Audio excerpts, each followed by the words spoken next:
Hey, what's up guys? It's Rick with the Digital Divide. Today I want to take a look at some more impossible ports. These are games that, from a technology standpoint, should not be possible on the platforms that they were released on, and I think it's really fun to come back and look at these kind of games. So number 5, we've got Bioshock. This was released on the iOS store all the way back in 2014 on the iPhone 5 family of devices, and was incredibly impressive for the time because it looked remarkably similar to the much more powerful Xbox 360 version of the game.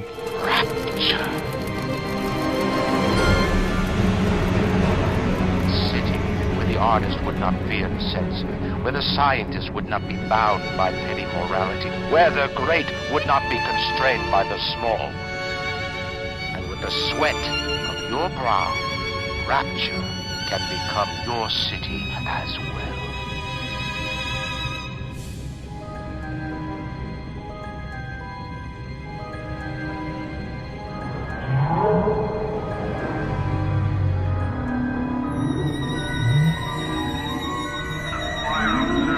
The lighthouse is all lit up like hellfire. Looks like some kind of flame.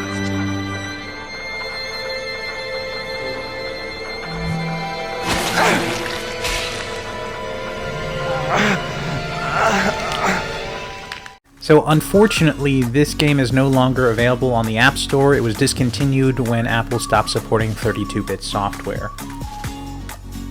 Alright, at number 4 we've got Crysis Remastered. This game is notorious for being incredibly difficult to run. If you look at the side-by-side here on the PC version versus the Switch, it is remarkably similar in that it supports all kinds of volumetric lighting, the geometric density of the foliage and the models of the characters are super high. It even has some enhancements over the Xbox 360 and PS3 version of the games that were released on those consoles back in the day. The fact this is running portably on what is essentially mobile hardware is incredibly impressive to me, considering all the physics and lighting happening, so super impressed by that one. At number 3 we've got Virtual Racing.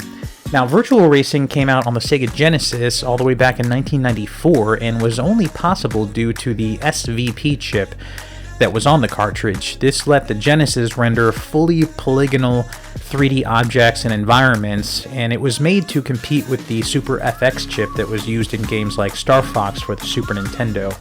The Sega Saturn also got a port of this game, but the fact that this is running on Sega Genesis, which was never meant to do 3D, is just super impressive to me.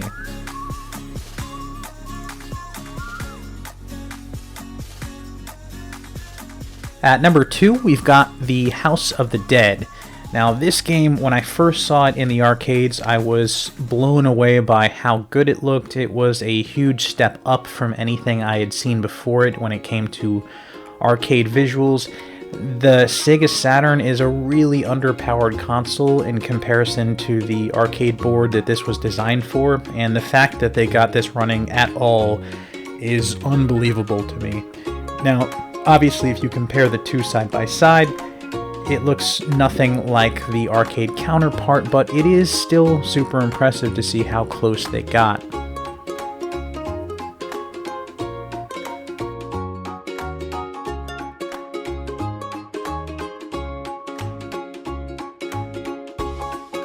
If you get online, you can find some side-by-side direct comparisons with the arcade version, and again, although it doesn't look as good, it is remarkable to see how close they got to matching hardware that is significantly more powerful than the Sega Saturn.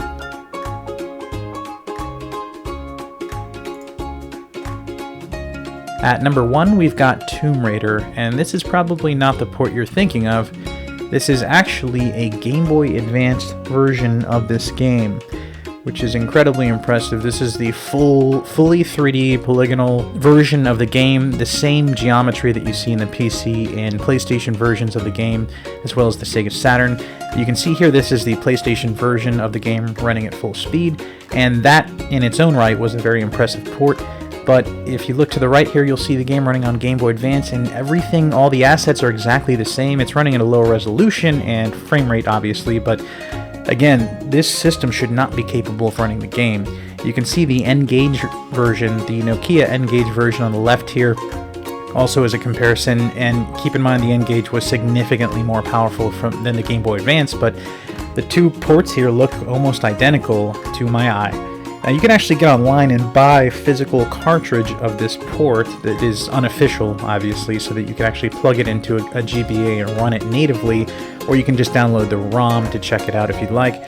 Keep in mind it's only the first level of the game. This is running on OpenLARA, which is an open source engine that was developed by a modder called Xprogger, and it's just really, really impressive to see. So that's going to do it for me today, guys. If you have any impossible port suggestions, leave them in the comments below. Thanks for watching.